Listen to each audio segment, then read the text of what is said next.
listen to Gase's press conference after the game, and I'll just be honest. The fact that this guy actually still has a job, He says the it's same fucking shit every yeah, goddamn week. I'm like so sick and tired of it's having not a him head scratcher. It's not a head of scratcher. having him speak. It's like I'm we I'm have an execution problem. We have an oh, whoa, whoa, execution whoa. problem. Hold on. My If the favorite. play was executed this way, the This is play my was favorite. perfect for that scenario. If the My play was favorite is, executed, we have to watch the film, and after we watch the film, we'll see what it was. That's my fucking favorite comment, because I swear to God, what the fuck have you been watching? You've been watching film all year, and he's nothing watching changed. porn in his fucking office. He's not watching film. Yeah, he's watching Why pizza. doesn't he just throw a giant purple dildo on the fucking field? That would probably have a little bit more success, because everybody would be looking around going, what the fuck is this? I don't get You know, and then somebody might actually be able to catch a ball and run for like 10 yards. Well, speaking of Chris Herndon, we talked about Chris Herndon all off season, man. What the fuck is going on with Chris Herndon right now? Like, literally. I mean, is this kind of just how the team is going, or are we literally Dude, just he's seeing, got the are fucking we seeing yips, this man. many players just fall off completely? I mean, He's come on. got he's got the yips. You know why? Because he's bringing him in to fucking block all the time, and then when he finally gets a play where he actually gets the ball, he's having ball security issues, because now he's in his own head. Like, oh my God, am I am I gonna fumble? Am I gonna fumble? He had 2 more drops and another fumble today. Yeah. Look, and one that probably should have been a fumble, but they called it incomplete. So, Yep. look, we have serious issues, and I think the only way for us to really address any of them is to clean house, man. And I mean, I want to give some level of something to sections of the defense, because we're seeing some of our defensive linemen show up, man. Q is actually looking good in spots. Yep. Franklin Myers is looking good in spots.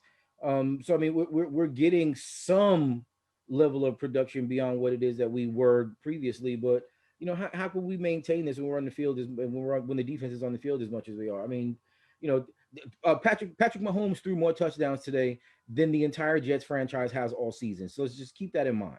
Yep.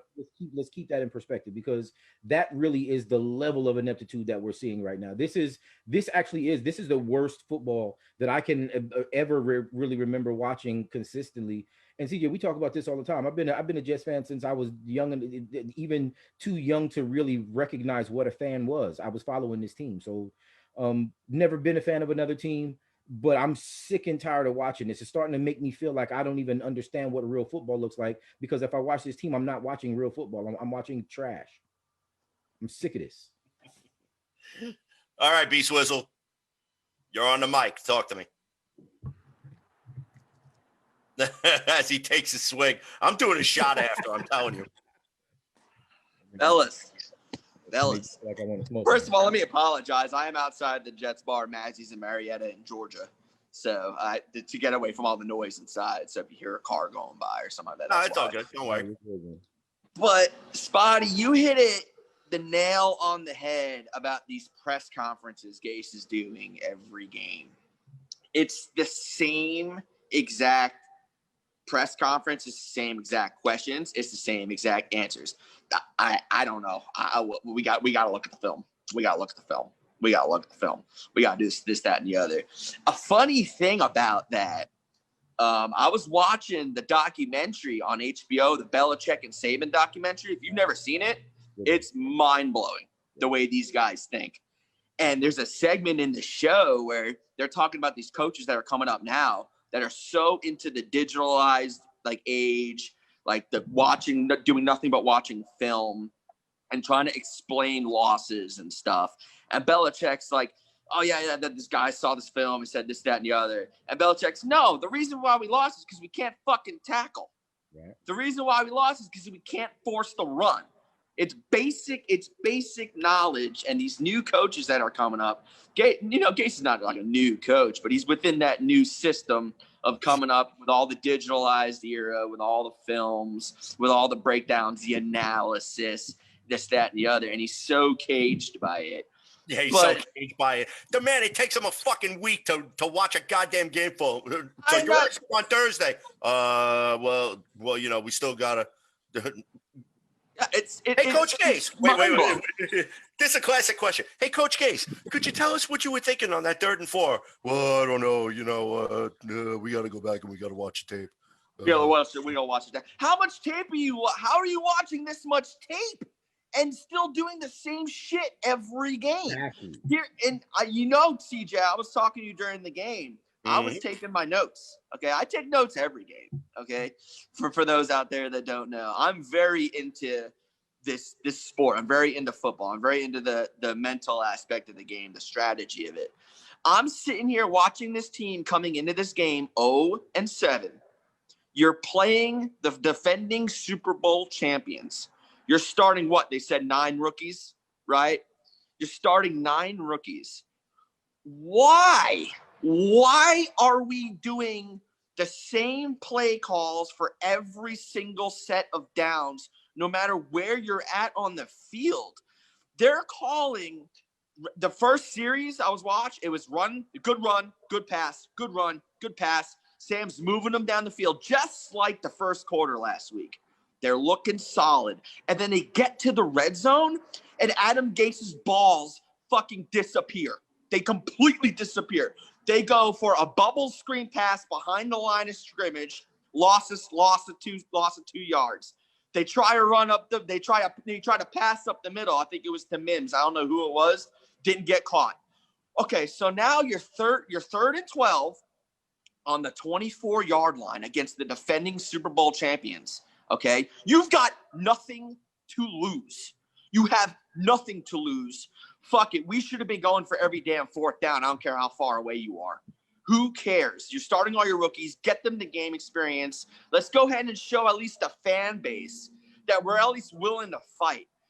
All of us are saying, fuck it. Who cares? We're gonna blow the whole season. We're tanking for Trevor, whatever you want to call it, which I don't believe in, by the way. We'll get to that later about this whole Trevor Lawrence experience. But you're 3rd and 12 on the 23, 22, whatever yard line against the defending Super Bowl champions. And what's the play that you call? Another bubble screen pass behind the line of scrimmage? Are you out of your mind? Are you out of your mind? It's not even like I can justify it. Like what what I believe a Snowman, was that what his name? Yeah. Well, whatever what he was saying earlier, like I don't understand what they're doing. What is the point of this? Why are we just kicking field goals constantly? 3 points, 3 points, 3 points. And it gets all the fans, everyone's here at the bar. I know all you diehard Jets fans who still, we all talk all the crap we want. But when we're close coming into the second half, we're like, okay, you know what? Maybe we'll pull this off. Maybe we will. But you're playing the defending Super Bowl champions. Who didn't see Patrick Mahomes throwing for over 400 yards? Who didn't see that coming? That was a foregone conclusion. Mm-hmm. And the coaching staff needs to acknowledge that. It's like they're still trying to remain this close to the Chiefs going into the second half. Why? Especially when you go into the second half of the game and you're still calling the same bullshit that you were doing in the first half. There's no adjustments. There's no risk. There's no bomb passes. There's no crazy play actions. It's the same bullshit. It's a bad run by 37-year-old Frank Gore, a bubble screen pass behind the line of scrimmage, and a throw up the middle, maybe 5 to 10 yards. Why are we playing like this? What's the point? If we're going to tank, let's tank going down swinging. Let's show the fan base we want to make this at least a little bit exciting for the fans still watching. The 3 of us in this podcast that are still watching this terrible team. Yeah. I don't get it. I don't get where his thinking is. And I've tried to listen. I listen to every one of his post games. I just want him to say, the media, because the New York media, they're hitting them. They're hitting them with questions. Why didn't you do this play? Why aren't you throwing to Herndon more? Why aren't you doing this more? Yeah. And I just want to see him say, you know what? Fuck you. We're trying. I want to see him on the sidelines throwing his headset. I want to see him showing some sort of emotion. You look at Andy Reid a couple of games ago, they're up like 28-10, okay, with like 4 minutes to go. His team gets a bullshit false start, And he's livid on the sidelines. The face thing is fogging up. The headset's going. He's up 18 points. You know why? Because he gives a shit. Adam Gase does not give a shit about this team. Point blank. Adam Gase is ready to go. And I mean, you can kind of tell in every action, but Adam Gase has been checked out anyway. Adam Gase it was probably the worst coaching hire that we've ever had up until this point. And it's actually a microcosm of what it is that we're seeing now in the overall team, just in the fact that we coming into the season, we're believing that Sam Darnold was supposed to be this guy, and this season was going to be the truth behind if he was going to be our franchise quarterback or not. And Sam Darnold, to be perfectly honest with you, is entering Geno Smith level ineptitude as far as quarterback statistics are concerned. I mean, just sad to say, but have we ever seen Sam Darnold come from behind to win a game? Maybe once, twice. We saw Geno do it 5 times as a rookie. Geno Smith had probably a worse supporting cast at one point in time. Maybe not necessarily as bad of an offensive line as what Sam has right now. But I mean, we actually saw spots, even as bad as Geno Smith was. Let's just keep that in perspective.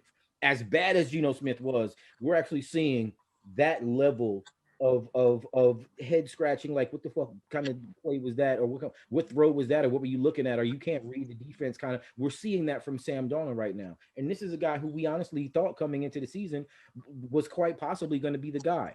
That is a direct result of what it is that he's getting from our offensive coaches. I mean, if I want to call them that, I mean, they're not fucking offensive coaches. These guys don't know shit about offense. And they're offensive coaches. That's what they are. These guys don't know what the hell they're doing. And look, it's rubbing off on everything else. And we hear Greg Williams talking about, the defense is struggling, but I mean, we're not playing complementary football because we're not getting the support from the offense that we need. Brent Boyer, who I actually think is probably a damn genius right now, is still kind of getting, production from our special teams, even though, I mean, the field position game is horrible for us, just basically because of where it is that we're 3 and outs and all of this, and not being able to move the ball and having the ball just so effectively moved against us. This is a complete and a total debacle. It's a complete and total breakdown. And as of right now, I mean, everybody's questioning Joe Douglas and what Joe Douglas is doing. But if you see my Twitter, AV, I think that's what Joe Douglas is doing right now. He's got his head in his hands, and he can't do anything really to affect what it is that we have. But I do see, and I will say this: I've picked at Joe Douglas because I'm saying, how is he not kicking down Chris Johnson's door and hemming him up? I mean, this guy's offensive lineman. He should have Chris Johnson by the scruff of his neck and shaking his ass in the office like, you're killing this team right now, and I'm responsible. I need you to give me whatever authority is that I need to get to make this shit change. And Adam Gase has to get the fuck up out of here ASAP. It's hurting everything, including the draft picks that Joe Douglas has brought in.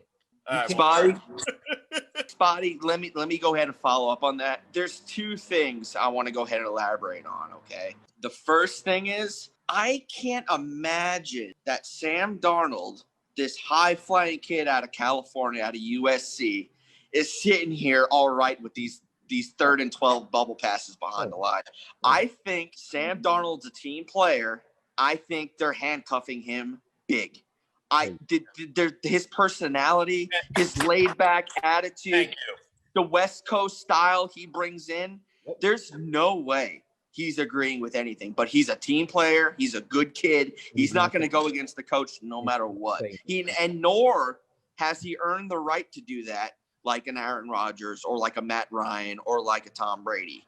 He has not earned the right, and he knows it, but it's not all his fault. The second thing I want to elaborate is on the Joe Douglas thing. Joe Douglas has a vested interest in this team going 0-16. A very vested interest. Sam Darnold is not his quarterback. Le'Veon Bell was not his running back. This team has 19 picks in the next 2 years, 4, I believe, in the first round, one of those being a number 1 overall. I think we've got 2 or 3 in the second and then like 5 in the 3rd round. Joe Douglas, I believe, has no interest in this season whatsoever other than us going 0-16 and him having the complete reins to completely rebuild this team in his image, with his idea, with a coach of his picking. He doesn't give a shit about. I don't think even him and Adam Gase talk. I don't think he even knows who Adam Gase is. I don't think he even knows where he lives. I don't think he knows what his phone number is. And he probably doesn't give a shit, as he should. If he really wants to take the reins on this team, he has a vested interest in having as many top draft picks as possible so we can really rebuild this team.